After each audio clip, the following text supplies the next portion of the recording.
Everyone, welcome to being teacher. I hope आप सभी लोग अच्छे होंगे।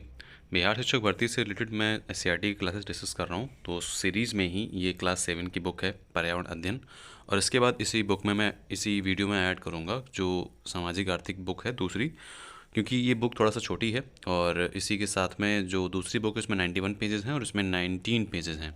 ओके, तो टोटल जो पेजेस हैं उनको उनके हिसाब से मैं दोनों बुक को एक साथ में डिस्कस करूँगा, जिससे कि आपकी जो बुक्स हैं वो कंप्लीट हो जाएं। और कल या फिर परसों परसों तक आपकी सारी बुक्स कंप्लीट हो जाएंगी। एससीईआरटी का जो पूरा सिलेबस है वो कंप्लीट हो जाएगा। एंड उसके बाद में फिर जो जीएस से रिलेटेड जो भी क्वेश्चंस बनेंगे वो मैं अलग से एक पूरी मैराथन वीडियो ला दूंगा, जिसमें कि आपका जो जीएस का पार्ट है पूरा वो कंप्लीट हो जाएगा। ओके, तो परेशान नहीं होना है। बहुत से बच्चों के कमेंट्स आ रहे हैं कि सर आपने कराने का वादा किया था, सर आप 30 नवंबर से पहले कैसे करा देंगे। तो उसकी प्रॉब्लम आप लोग मत लीजिए। आप लोग अपनी पढ़ाई करते रहिए, जो सेल्फ स्टडी होती है, और जब मेरे वीडियो हैं तो आप मेरे वीडियोज़ को देख लीजिए। ओके, तो आज का जो टॉपिक है उसमें पर्यावरण अध्ययन डिस्कस करेंगे, और साथ ही साथ में सामाजिक आर्थिक जो बुक है उसको भी हम इसमें इसी में डिस्कस करेंगे। और उसके बाद एक मैराथन वीडियो आएगा आपका 30 तारीख से पहले ही आ जाएगा, आप उसको देख लीजिएगा। उसके बाद फिर आपको देखने और पढ़ने की कोई ज़रूरत नहीं, क्योंकि आपको बिहार और करंट अफेयर का हाँ एक वीडियो आएगा उसके बाद में, क्योंकि करंट अफेयर के जो क्वेश्चन है बेसिक वाले क्वेश्चन, बहुत ज़्यादा हार्ड क्वेश्चन नहीं आ रहे हैं। तो जो बेसिक क्वेश्चन हैं करंट अफेयर के उसको रिलेटेड मैं उसका भी एक मैराथन लेके आऊँगा। तो टोटल 2 मैराथन आएंगे, एक जीएस का आएगा जो कि जनरल स्टडीज़ रहेगा, और एक करंट अफेयर का आएगा, क्योंकि वो उसी में इंक्लूड है, बट मैं अलग से लेके आऊँगा, जैसे कि आपको जनरल स्टडीज़ के जो इंपॉर्टेंट क्वेश्चंस हैं वो आपको अलग से एक वीडियो में मिल सके। ओके, तो ये 2 काम मैं करूँगा, और बाकी समय है नहीं तो आप लोग सेल्फ स्टडी करते रहिए, और कोई करंट अफेयर का जो पोर्शन है वो आप देखते रहिए। तो चलिए यहाँ पे हम पढ़ते हैं। जो जल है उसको लेकर के यहाँ पे बात करी गई है। पूरे इस टॉपिक में हम जल के बारे में बात करेंगे, कितना कहाँ परसेंट होता है, हम कितना यूज करते हैं, और यहाँ पे कैसे हम जल को बचा सकते हैं, और अगर जल नहीं होगा तो पृथ्वी के हाल क्या होंगे। ठीक है, तो यहाँ पे सबसे पहले आप देखते हैं कि यहाँ पे लिखा हुआ कि जब हमारे पृथ्वी पे 71% पानी है, इसीलिए हम इसको क्या कहते हैं, नीला ग्रह कहते हैं। इसके उपयोग में हम भूमिगत जो जल हैं, जैसे कि जो पानी जो पृथ्वी के अंदर है नीचे और धरती के नीचे है, और झीलें जो हैं, नदियाँ जो हैं, इनसे जो पानी आता है वो भी पानी पीने लायक होता है। लेकिन इसके जो परसेंटेज है वो 0.006% है। मतलब जो बर्फीली चोटियां हैं उनको छोड़ करके जो हमारे भूमिगत जल, झीलों और नदियों से पानी आता है, तो उसका जो परसेंटेज है वो क्या है, 0.006% है। अब जो पानी है वो कितने स्टेट में पाया जाता है, देखिए सबसे पहले तो 3 अवस्थाओं में पानी पाया जाता है, ठोस, द्रव और गैस।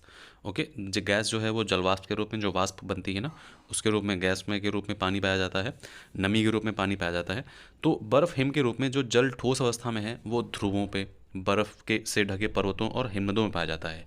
जो इससे पानी बनता है, जब गर्मी पहुंचती है वहाँ पे सूर्य की किरणें पहुंचती हैं, तो ये जो चोटियाँ हैं इनसे पानी जब पिघलता है वो पानी पीने लायक होता है। तो द्रव की अवस्था में महासागरों में, जो द्रव की अवस्था है उनमें महासागरों में, झीलों में, नदियों में पाया जाता है। और उसके अतिरिक्त जो है, जिसको हम ग्राउंड वाटर कहते हैं, भौम जल, वो पाया जाता है।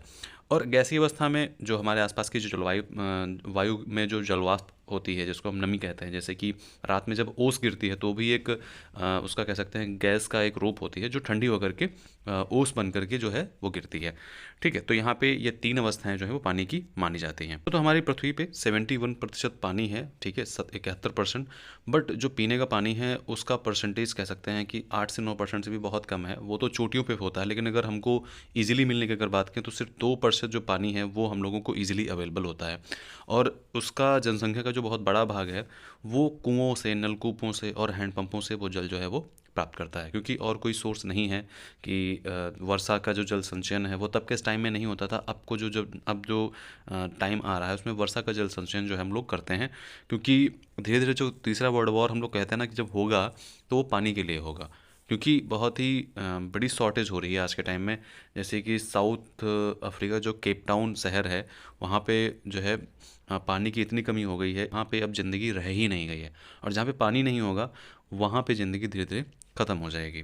ओके, लेकिन ये भी साथ में ध्यान रखना है कि हमेशा, जैसे कि आप समझ रहे हैं कि ग्लोबल वार्मिंग आ रहा है, तो ग्लोबल वार्मिंग में क्या होता है कि बादल प्रॉपर नहीं बन पाते हैं। जब बादल नहीं बन पाएंगे तो वर्षा कम होगी, क्योंकि है ना कि ये जो पोल्यूशन इतना ज़्यादा है, कि पोल्यूशन से जो हमारे धूल कण ये सब चीज़ें जो होती हैं, इससे ये एक पूरा एक ऊपर वायुमंडल में एक तरीके से एक परत बना देते हैं, जिससे कि जो वाष्पोत्सर्जन है वो ईजिली नहीं हो पाता है। तो जब जो वर्षा होनी होती है उससे बादल नहीं बन पाते हैं और फिर वर्षा कम होती है। कहीं कहीं पे आप देखते हैं, कहीं कभी कभी क्या होता है, कहीं कहीं वर्षा बहुत ज़्यादा होती है, यहाँ पे बाढ़ तक आ जाती है। और कभी कभी क्या होता है कि जब वर्षा की ज़रूरत नहीं होती है तब होती है। तो ये जो प्रोसीजर हो रहे हैं ये एक ग्लोबल वार्मिंग से हो रहे हैं। यहाँ पे आप देख सकते हैं कि भौम जल पुनः पूर्ति की सबसे प्रमुख प्रक्रिया क्या है, वर्षा के जल का गिरना। देखिए जितना बारिश होगी उतना जो हमारा ग्राउंड वाटर है वो बढ़ेगा। लेकिन जब अभी धीरे धीरे क्या हो रहा है, ग्राउंड वाटर बढ़ भी नहीं रहा है, उसका रीज़न ये है कि अब जो पानी का जो रिसाव है धरती के अंदर वो बहुत कम हो रहा है। क्यों? क्योंकि देखिए जब वर्षा होती है तो अधिकतर पानी हमारा नदियों के माध्यम से समुद्र में चला जाता है, तो वो खारा पानी बन जाता है। लेकिन अब धीरे धीरे क्या हो रहा है ना, रोड बन रही हैं, घर बन रहे हैं, तो इतना हमारे पास लैंड बच ही नहीं रहा है कि जो पानी गिरे और वो पानी जो है ज़मीन में सोखे और उस सोखने के बाद में जो ग्राउंड लेवल है वो बढ़े। तो सेम प्रोसीजर ये हो रहा है कि जनसंख्या बढ़ रही है, मकान बन रहे हैं, रोड्स बन रही हैं। ओके, तो इसीलिए जो अब हमारे पास जब ग्राउंड ही नहीं बचेगा तो जब पानी गिरेगा तो फिर वो कहाँ से धरती के अंदर जाएगा और ग्राउंड लेवल का जो वाटर है वो बढ़ेगा। तो सेम चीज़ यहाँ पे है, कम वर्षा या वर्षा के जल रिसाव के लिए उपलब्ध भूमि की कमी में, उपलब्ध जो भूमि है ना, वही चीज़ मैं बता रहा था कि भौम जल स्तर में गिरावट आती है और जनसंख्या वृद्धि, औद्योगिकीकरण, कृषि, वनारोपण आदि में भी जो है भौम जल स्तर को प्रभावित करने वाले कारक हैं। जैसे देखिए हमको कृषि करनी है तो कृषि करने के लिए हम जो है पेड़ काटते हैं, जो कि सबसे ख़राब चीज़ है। हालांकि जब जनसंख्या बढ़ रही है तो हमको मजबूरी भी है पेड़ काटना, क्योंकि खेती फिर हम कहाँ करेंगे, हम जो पॉपुलेशन बढ़ रही है उसको हम कहाँ से खिलाएंगे। ओके, तो सेम चीज़ यहाँ पे है कि पृथ्वी की आंतरिक संरचना में परिवर्तन भी भौम जल के स्तर को प्रभावित करता है। अब आंतरिक संरचना की अगर हम बात करें तो नीचे एक तरीके से बहुत सारी परतें हैं, मतलब अगर हम इंटरनल स्ट्रक्चर की बात करें पृथ्वी की तो वो एक अलग उसमें चला जाएगा, बहुत डिटेल टॉपिक है। बट अगर हम जाने हैं, जैसे कि आप यहाँ पे देख सकते हैं ये पानी होता है, यहाँ पे एक कंक्रीट आ गई, उसके बाद में यहाँ पानी आ जाता है, उसके बाद फिर कंक्रीट आ जाती है, उसके बाद में फिर यहाँ पानी आ जाता है, लेकिन यहाँ की देखिए गहराई जो है बढ़ जाती है।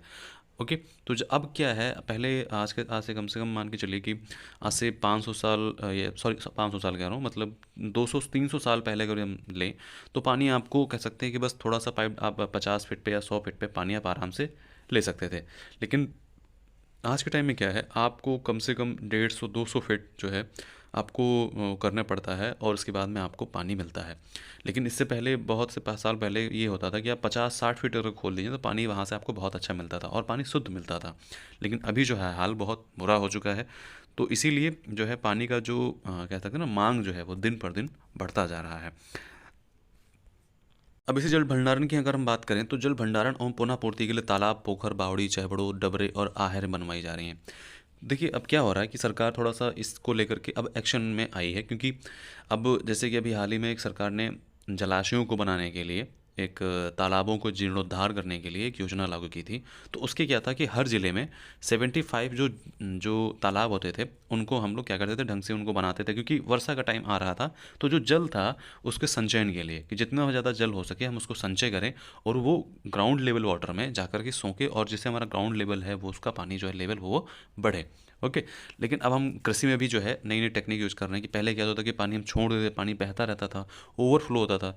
लेकिन अब हम स्प्रिंकलर का यूज़ कर रहे हैं कि जैसे आप ये देख रहे हैं पाइप हैं, तो इससे क्या रहता है, ये पाइप बिछाने से ये एक मेन पाइप आती है और इससे इन पाइपों में पानी जाता है और ये पाइप जो है इनकी जड़ों में डायरेक्ट, बहुत ही छोटी छोटी बूंदों से इनके डायरेक्ट जड़ों में पानी पहुंचता है। एक एक बूंद अगर पानी आप डालते हैं कहीं पे तो वो लॉन्ग टाइम के लिए सस्टेन करता है, लेकिन अगर आप पानी वहीं बहा देते हैं तो वहाँ पानी भी ज़्यादा यूज होता है और वो जड़ों तक नहीं पहुँचता है, पहुँचता है तो देर में पहुँचता है। ठीक है, तो यहाँ पे क्या रहता है, कम पानी में अगर आप एक अच्छी फसल चाहते हैं तो स्प्रिंकलर का अगर आप यूज़ करेंगे तो आपसे पानी बहुत बच जाता है। अब अगर हम जल से समझें, वर्षा से, तो जितने भी जल जंगल यहाँ पे जो जंगल जो पाए जाते हैं हमारे, जैसे कि जो जंगली जानवर या फिर जो जंगलों में पाई जाने वाली वन संपदा, औषधियाँ जो पाई जाती हैं, ये सब एक वर्षा के माध्यम से होती हैं, क्योंकि अगर वर्षा नहीं होगी तो जंगल नहीं बनेंगे। ठीक है, तो जंगलों में पाई जाने वाली वन संपदा, जीव जंतु की सुरक्षा के लिए राज्य सरकार इन्हें आरक्षित करती है। जैसे कि पश्चिमी चंपारण जिले में जो है वो वाल्मीकि राष्ट्रीय उद्यान है, अभ्यारण्य है वो, जो कि बाघ टाइगर के संरक्षण के लिए आरक्षित है। वैशाली जिले में बरेला अभ्यारण्य और मुंगेर जिले में भीमबंध अभ्यारण्य और गया जिले में गौतम बुद्ध अभ्यारण्य और रोहतास जिले में कैमूर अभ्यारण्य जो है बिहार के प्रमुख जंगल है। तो ये आप इनको याद कर लीजिएगा कौन कहाँ पे स्थित है। हो सकता है आपको यहाँ पे ये क्वेश्चन एक बन जाए कि हिमालय के ऊंचे पहाड़ों पर हमें चीड़ और देवदार के वृक्ष मिलते हैं, परंतु उत्तरी बिहार के चंपारण क्षेत्र में प्रमुखतः चौड़े पत्ते वाले साल और सागवान जैसे पेड़ मिलते हैं। तो यहाँ पे पूछ सकते हैं कि उत्तरी बिहार के चंपारण क्षेत्र में मतलब साल और सागवान के जो बिहार में जो पेड़ हैं वो कहाँ मिलते हैं, तो यहाँ पे उत्तरी बिहार के चंपारण क्षेत्र में मिलते हैं। अब अगर हम जंगल की बात करें तो जंगल में स्वपोषी, परपोषी, मृतपोषी तीन चीज़ें मुख्यतः हैं। इसी यही एक पूरा एक स्ट्रक्चर है, वो हमें नीचे भी देखेंगे। भोजन अपना जो पौधे अपना है वो भोजन स्वयं बनाते हैं। सभी जीव जो मांसाहारी हैं, शाकाहारी तथा सर्वाहारी हैं, अंततः पौधों पर ही निर्भर हैं। तो एक सर्कल क्या चलता है, जैसे कि उदाहरण के लिए जो ये घास है ये कीट पतंगे खाते हैं। ओके, कीट पतंगों को ये मेढक खाता है और मेढक को जो है सांप खा जाता है, और सांप को क्या है ये जो बाज पक्षी है, गरुड़ है जिसको हम कहते हैं, ये खाता है। तो इससे ये एक स्ट्रक्चर चलता है जिससे कि एक मतलब जो हर जीव है वो अपने पेट का जो भरण है वो करता है। और इसी श्रृंखला को हम क्या कहते हैं, इसी को हम क्या कहते हैं, खाद्य श्रृंखला कहते हैं। इस श्रृंखला में कोई विघ्न पड़े तो सभी श्रृंखलाएं प्रभावित होती हैं। बिल्कुल सही है। अगर इसी श्रृंखला में कोई भी विघ्न पड़े या कोई भी, जैसे कि मान के चलिए आप मेढक स्किप कर दीजिए, तो क्या जो सांप है वो घास खाएगा, या क्या जो सांप है वो कीट पतंगों को खाएगा? ठीक है, खाएगा, लेकिन वो उतना प्रोसीजर नहीं होगा जो मेन इफेक्ट पड़ता है, तो ज़्यादा दिनों को चलेगा भी नहीं। तो इसीलिए अगर इस श्रृंखला में कोई भी विघ्न पड़ता है ना, तो पूरी श्रृंखला जो है वो प्रभावित होती है। जैसे कि पूरी एक चैन बनती है ना, चैन में अगर एक भी कड़ी कमज़ोर होती है तो पूरी चैन जो है वो खराब मानी जाती है। तो सेम यहाँ पे भी वही हाल है। अब हम आते हैं सामाजिक आर्थिक वाली बुक में। वो बुक हमारी कंप्लीट हो चुकी है, उसमें जल्द से रिलेटेड जितने भी टॉपिक्स थे और जितना भी मैं समझा सका मैंने आपको समझाया है। लेकिन यहाँ पे हम लोकतंत्र में समानता देखिए, लोकतंत्र हम किससे बनता है? लोकतंत्र जहाँ पे हर किसी को आज़ादी हो बोलने की, रहने की, कहीं भी जाने की, ठीक है, कुछ भी करने की, अपना व्यवसाय शुरू करने की और किसी से शादी भी करने की। एक लोकतंत्र में मतलब एक तरीके से कह सकते हैं लोगों का तंत्र। ओके, तो यहाँ पे लोकतंत्र में हमको मुख्यतः इस किताब में ये समझाया गया है, इस टॉपिक में, कि जो हम वोट देते हैं तो वोट देने का अधिकार किसे है। यहाँ पे देखिए क्वेश्चन भी है, वोट देने का अधिकार किसे है। लेकिन अगर आज से हम बहुत साल पहले की बात करें, जहाँ पे जब अंग्रेज़ों ने वोट देने का अधिकार सिर्फ और सिर्फ, जैसे कि संविधान सभा जब बनी थी तो वहाँ पे सिर्फ वोट देने का अधिकार जो था वो सभी लोगों को नहीं था। ओके, जब अंग्रेज़ों के समय में जब वोट देने का अधिकार था तो सिर्फ कुलीन वर्ग के लोगों का था, जो अमीर थे, जिनके पास ज़मीन जायदाद थी, जिनके पास हवेलियाँ थीं, वही लोग वोट देने का अधिकार रखते थे। वो चाहे विधानसभा में हो, चाहे उनको वहाँ पे उनको सीट देना हो, चाहे किसी भी जगह पे कुछ भी कोई वोटिंग करानी हो, छोटी से बड़ी या छोटी से छोटी। तो वोट देने का अधिकार आज से समय से पहले बहुत हर जगह नहीं था, महिलाओं को तो बिल्कुल नहीं था, सिर्फ गिने चुने लोगों को था, गिने चुने वर्ग के लोगों को था, सभी को वहाँ पे वोट देने का अधिकार नहीं था। लेकिन अब वर्तमान समय में जब आप 18 साल के हो जाते हैं तो आप वोट देने के लिए एलिजिबल हो जाते हैं और आप वोट देने का अधिकार आपको मिल जाता है। लेकिन क्या वोट देने के अधिकार से जो हमारे समाज में जो समानताएं हैं क्या वो ख़त्म हो जाती हैं? तो ऐसा बिल्कुल नहीं है। हमारे समाज में बहुत सारी समानताएं हैं जो कि रोज़मर्रा की ज़िंदगी में तो कई प्रकार की हैं। मतलब चाहे आप कहीं भी जाएं, कलर में भेदभाव होता है और उम्र में भेदभाव होता है, हाइट में भेदभाव होता है, हर जगह भेदभाव होता है। तो लोकतंत्र की सबसे बड़ी समस्या है कि कुछ मायनों में जैसे वोट देने का अधिकार में तो समानता है, परंतु जो हमारे रोज़मर्रा की जो ज़िंदगी है उसमें कई प्रकार की असमानताएं हैं। देश का हर वयस्क, चाहे उसकी आर्थिक स्थिति कुछ भी हो, एक वोट देने का अधिकार है। लेकिन दूसरी तरफ लोगों की गरीबी और जीवन यापन के लिए रोटी, कपड़ा, मकान, शिक्षा और स्वास्थ्य का अभाव है। तो अगर समानताएं देखी जाएँ तो समानताएं हर फील्ड में हैं, हर जगह हैं। ओके, लेकिन यहाँ पे एक चीज़ ये बताई गई है कि यहाँ पे असमानताओं का भी एक कह सकते हैं लेबल होता है, कि जब लोगों के साथ असमानता का व्यवहार होता है तो उनके सम्मान को ठेस पहुँचती है। ओके, यहाँ पे व्यक्तिगत तौर पे भी आपके साथ असमानता की जाती है, असमान व्यवहार आपके साथ में होता है, और सामुदायिक रूप में भी, जो कम्युनिटी, चाहे वो किसी एक वर्ग विशेष को लेकर के भी यहाँ पे असमानता अगर की जाती है तो वो भी एक असमानता मानी जाती है। यहाँ पे गांधी जी की अफ्रीका यात्रा के बारे में बताया गया कि जब वो गांधी जी अफ्रीका में यात्रा कर रहे थे प्रथम श्रेणी की टिकट में, तो वहाँ पे कुछ रेल कर्मचारी आए और उन्होंने इनसे जो जनरल वाले डिब्बा है उससे उसमें जाने के लिए कहा। तो गांधी जी ने मना कर दिया। गांधी जी ने बताया कि हमारे पास तो प्रथम श्रेणी का टिकट है, ठीक है। लेकिन एक अश्वेत को प्रथम श्रेणी में यात्रा करना रेल कर्मचारी को नागवार गुजरा और उन्हें पुलिस को बुला करके गांधी जी के सामान को बाहर फेंकवा दिया। वहीं से इस इन्हें इन्हें जो है अपने इस व्यवहार के साथ में इनको बहुत ठेस पहुंची और वहाँ पे इन्होंने रंग भेद के विरुद्ध जो है वो संघर्ष शुरू किया था। असमानता के मुद्दे पर महात्मा गांधी के साथ दक्षिण अफ्रीका में अश्वेतों द्वारा किया गया व्यवहार एक विश्वव्यापी घटना बन गया था। तो विश्व स्तर पर जो है एक यहाँ पे हर जगह अश्वेतों के खिलाफ एक तरीके से जो आंदोलन वो है वो शुरू हो गया। अश्वेतों ने एक आंदोलन शुरू किया श्वेतों के खिलाफ कि हमको भी एक सिविल राइट मूवमेंट जो है, हमको सिविल राइट्स मिलने चाहिए। तो अमेरिका में एक नागरिक अधिकार जो है आंदोलन शुरू हुआ था। उसकी कहानी ये थी कि 1 दिसंबर 1955 की घटना है कि जो रोजा पार्क्स हैं, जो एक अफ्रीकी अमेरिकन महिला थी, ने एक गोरे व्यक्ति को बस में अपनी सीट नहीं दी। मतलब इसमें यह था कि बस में आपको जो ब्लैक लोग थे उनको अलग बैठना था और जो वाइट लोग थे उनको अलग बैठना था। लेकिन यहाँ पे क्या हुआ कि वो बहुत थकी हुई थी, तो उन्होंने क्या किया कि मतलब वो जो वाइट की सीट होती है जहाँ पे मतलब श्वेत बैठते हैं, उनकी सीट पे बैठ गई। तो श्वेत के द्वारा सीट मांगने पर उन्होंने मना कर दिया। तो जब उन्होंने मना कर दिया तो वो उसको बहुत ही बुरा लगा। तो परिणामतः उस क्या हुआ कि जो बस ड्राइवर है वो बस को थाने ले गया। फिर भी महिला जो है अपनी जगह डटी रही और अंततः उसे गिरफ्तार कर लिया गया। तो इसका रिएक्शन क्या हुआ कि अफ्रीकी अमेरिकनों के साथ में असमानता के मुद्दे पर देशव्यापी आंदोलन छिड़ गया। उसके बाद 1964 के नागरिक अधिकार अधिनियम द्वारा अमेरिका में श्वेत अश्वेत के आधार पर भेदभाव पर रोक लगा दी गई। तो ऐसा जो है यहीं पे नहीं, हर कह सकते हैं कि यूएसए में भी हुआ, अमेरिका में भी हुआ और हर जगह दुनिया के हर अफ्रीका में भी हुआ, इंडिया में भी हुआ, हर जगह सिविल राइट्स जो मूवमेंट्स थे एक तरीके से वो शुरू हुई। ओके, अब हम आते हैं, अगला टॉपिक है अगला राज्य सरकार। तो राज्य सरकार में देखिए, सरकार जो भारत सरकार है उस वो 3 स्तरों पे काम करती है। एक तो स्थानीय जो सरकार होती है वो, जिसको हम प्रधान कहते हैं, फिर राज्य सरकार होती है, उसके बाद केंद्र सरकार होती है। लेकिन अगर राज्य सरकार में हम देखें तो एक जिले स्तर पे भी होती है, लेकिन जिला स्तर जो है वो स्थानीय में ही आ जाता है। ओके, तो यहाँ पे सरकार के 3 स्तर होते हैं, केंद्र, राज्य और स्थानीय स्तर। सरकार बनाने में राज्यपाल का काम क्या होता है?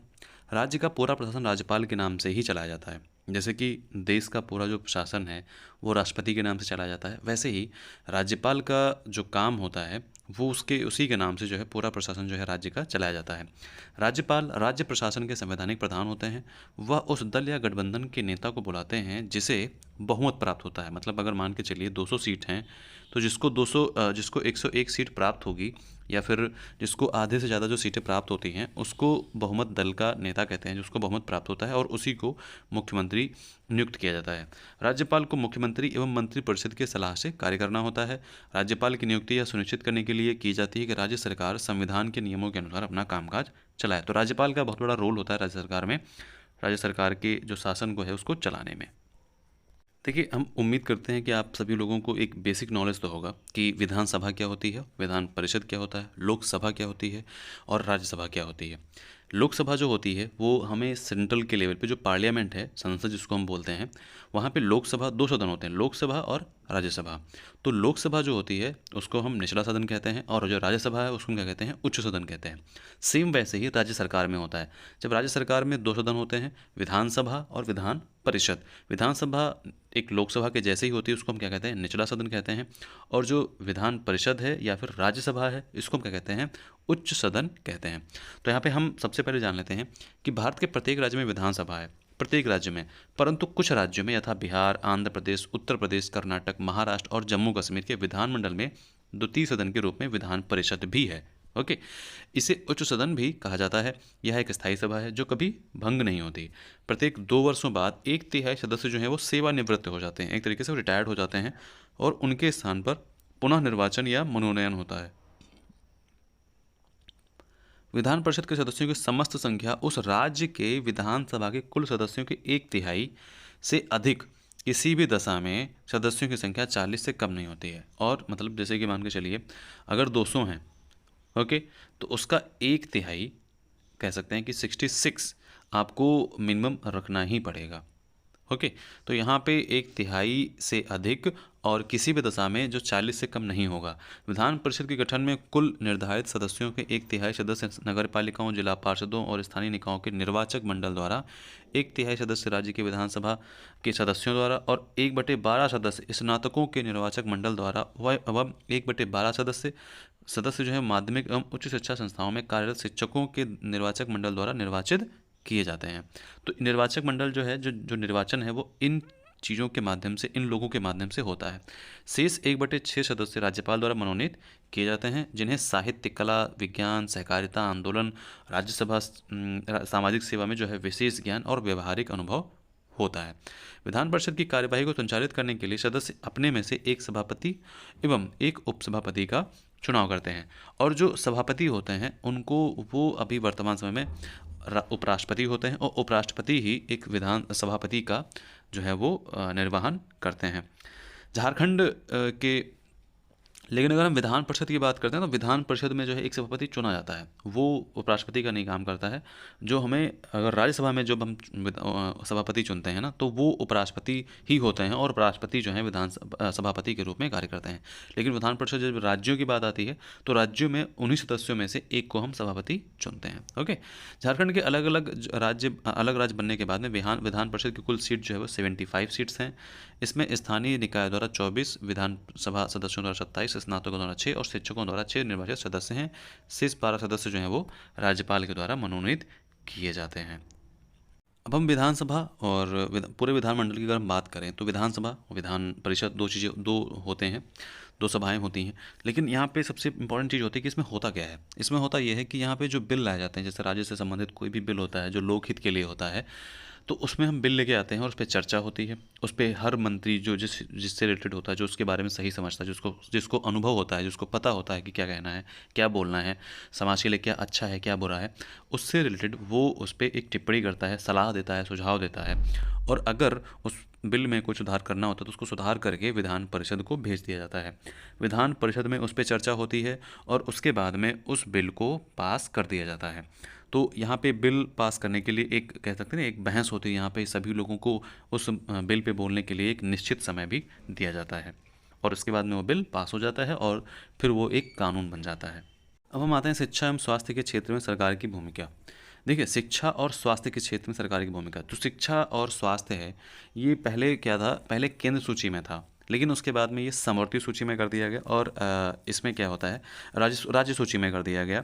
तो इसमें क्या है कि हर राज्य अपने अपने राज्य में शिक्षा और स्वास्थ्य के क्षेत्र में कह सकते हैं कि सुविधाओं को बढ़ा करके, या सुविधाओं को, मूलभूत जो सुविधाएं हैं उनको उपलब्ध कराना पड़ता है। क्योंकि जैसे कि आप कह सकते हैं सामुदायिक स्वास्थ्य केंद्र, जो सरकारी स्वास्थ्य केंद्र होते हैं उनका, और जो प्राइमरी स्कूल होते हैं उनको सरकार को प्रोवाइड कराना ही पड़ता है, क्योंकि ये बेसिक फंडामेंटल हैं ह्यूमन के, जो मानव के बेसिक फंडामेंटल हैं, वो हमारे भारत देश में सभी को प्रोवाइड किए जाते हैं। तो इसीलिए इसमें राज्य सरकार का एक अपना अलग रोल रहता है, और जो सेंट्रल गवर्नमेंट रहती है उसका अपना एक अलग रोल रहता है। यहाँ पे हम देख लेते हैं कि एक नज़र शिक्षा के अधिकार पर। शिक्षा का अधिकार 1 अप्रैल 2010 से पूरे देश में लागू हो गया। शिक्षा के अधिकार के तहत 6 से 14 वर्ष आयु वर्ग के सभी बच्चों को अनिवार्य एवं निःशुल्क शिक्षा प्रदान की जाएगी। यहाँ पे ये कहा गया है। तो कब से स्टार्ट हुआ था ये आप लोग देख लीजिएगा, 1 अप्रैल 2010 से। समानता के लिए महिला संघर्ष हमारा नेक्स्ट टॉपिक है। अब इसमें हम ये जानेंगे कि समानताओं के लिए जो समानता है, इसके लिए महिलाओं ने क्या क्या संघर्ष किए हैं, उसके बारे में इस वीडियो में हम समझेंगे। पुराने समय में आप लोगों ने बहुत ही रेयर ही देखा होगा कि कोई जो लड़की है वो पुलिस में आती है, या वो नेवी में पहुंचती है, या वो आर्मी में पहुंचती है। लेकिन सबसे पहले अगर हम बात करें जो जिसको हम भारतीय पुलिस सेवा कहते हैं, या भारतीय जो अखिल सेवाएं, अखिल भारतीय सेवाएं, उसमें सबसे पहले जो आईपीएस, प्रथम महिला आईपीएस जो बनी थी वो किरण बेदी थी। आप जानते हैं अच्छे से, आप लोगों ने जाना भी है, और वो अभी भी जीवित हैं। ये मत सोचेगा, बहुत लोग सोचेंगे कि वो हैं ही नहीं, तो अभी भी वो जीवित हैं। और अभी हाल ही में वो शायद अंडमान निकोबार की, या शायद पौंडुचेरी की, वो अभी राज्यपाल बनी थी। हालांकि अब तो शायद नहीं है, लेकिन पहले बहुत पुराने समय में क्या होता था कि जो महिलाएं हैं उनको इतना मौका, इतना चांस हर जगह हर फील्ड में नहीं मिलता था। लेकिन एक कहावत है कि जिस देश में महिलाओं की स्थिति सुदृढ़ नहीं होगी, मतलब जिस देश में महिलाएं स्ट्रांग नहीं बनेंगी, वो देश आगे नहीं बढ़ पाएगा। तो धीरे धीरे सरकार को भी ये समझ में आया, और हर जगह महिलाओं को एक कह सकते हैं कि बराबर के मौके मिलने लगे हैं। तो आज अगर कहा जाए, देखा जाए, तो महिलाएं पुरुषों से 2 कदम आगे ही हैं। भारत में लगभग 83% जो ग्रामीण महिलाएं हैं वो खेतों में काम करती हैं। उनके काम में पौधे रोपना, खरपतवार निकालना, फसल काटना और कटाई करना शामिल होता है। महिलाओं को भी आंदोलन करना पड़ा, चाहे वो वोट देने का अधिकार हो, चाहे वो पढ़ने का अधिकार हो, चाहे वो स्कूल जाने का अधिकार हो, और चाहे स्वास्थ्य सेवाएं लेने का अधिकार हो। यह सुधार काफ़ी हद तक महिलाओं के आंदोलन जो है छेड़ने की बदौलत हो सके। आंदोलन जो महिलाओं ने छेड़ा, तब जा कर के यहाँ पे ये सुधार हो सके हैं। महिलाओं ने व्यक्तिगत स्तर पर एवं जन समूह बनाकर इन परिवर्तनों के लिए संघर्ष किया। घरेलू हिंसा के खिलाफ भी आंदोलन हुआ। घरेलू हिंसा महिलाओं की एक आम और गंभीर समस्या रही है, और चाहे वो तब रहा हो चाहे वो अब हो, इसको लेकर महिला समूह लंबे समय से संघर्ष कर रहे हैं। तब जाकर 2006 में घरेलू हिंसा उत्पीड़न कानून पारित हुआ है। अब यहाँ पे चाहे शराब विरोधी आंदोलन हो और चाहे चिपको आंदोलन हो, जिसमें महिलाओं ने बढ़ चढ़ के भाग लिया है, और जिस कारण जो ये आंदोलन है वो सफल भी हुए हैं। अब हम आते हैं, नेक्स्ट टॉपिक हमारा है मीडिया और लोकतंत्र।